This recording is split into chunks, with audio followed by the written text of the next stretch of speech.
आज आम विज्ञान और प्रजुक्ति विद्या क्षेत्र में बहुत आगे पहुंची जाइछु किंतु कोरोना भाइरस भली साइलेंट किलर सामना रे न्यूक्लियर मिसाइल भी डिआसिली काटी परिका लगुछि।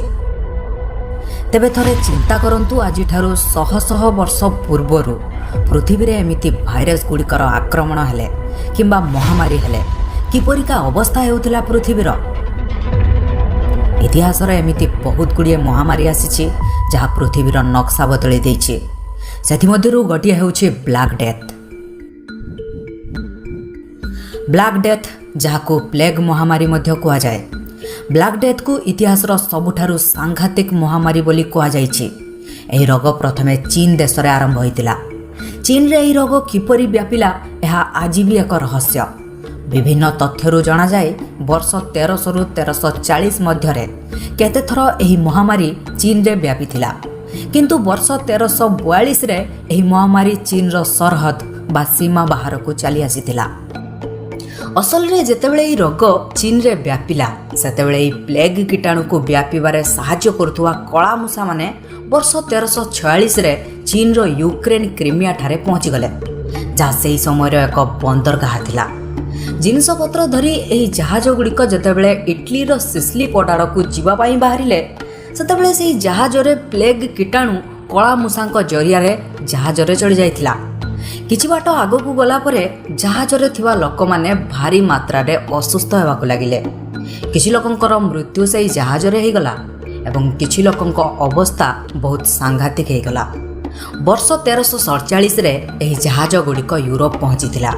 सेतेबेले सेमानकू रिसीव करिया पई सेठारे बहुत लोक उपस्थित थिले किंतु लोक माने देखंती जे जहाज गुड़िकरे खाली मृत शव पड़ी रहिछि एवं हाथ गणती किछि लोक बंची जाइछन्ते किंतु सेमानक अवस्था मध्य सांघातिक।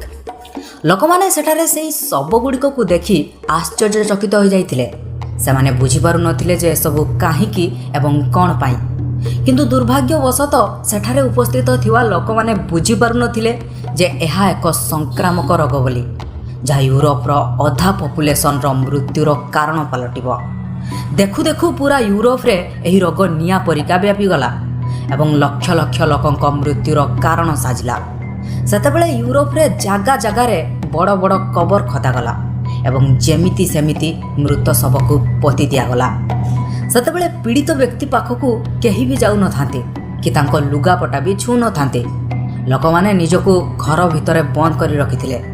समाज भली किसी जिनिस रही नथिला काहेकिना सेतेबेले प्रशासनिक ऑफिसर माने मध्य एही रोगरे पीड़ित थिले। सेतेबेले समस्ते निज निजर मालिक थिले।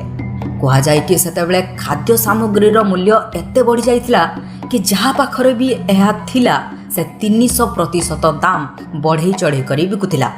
जो मानक पाखरे किछि साधन नथिला से माने भक्करे मरिया पई बाध्य थिले।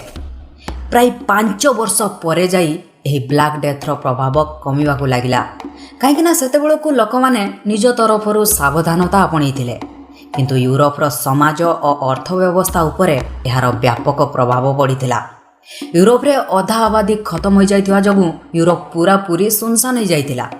कलकारखाना गुड़िक बहुत दिन पर्यंत बंद पड़ी रहिथिला। जनसंख्या कम हो जाइथिबा जगु मजूरी मूल्य मध्य बढ़ीगला जोंथिपाई कलकारखाना रे तैयारी हेउथुवा जिनिस महंगा बिक्री हेबाकू लागिला। कला संस्कृति और शासन क्षेत्र में यूरोपर लोकमानक जीवन पुणी थरे गढ़ी उठिथिला किंतु एथिपाई यूरोप को अनेक वर्ष लगी जाइथिला। आपन को ये वीडियो केमिति लागला मते कमेंट रे निश्चय जणाइबे। आ ए वीडियो को गोटे लाइक करंतु एवं ए चैनल को सब्सक्राइब करी पाखरे आस्तुवा ऑल नोटिफिकेशन को मध्य ऑन कर दियंतु। देखा हुआ गोटे बहुत इंटरेस्टिंग वीडियो रे। सत पर्यंत till then have a great day. Bye.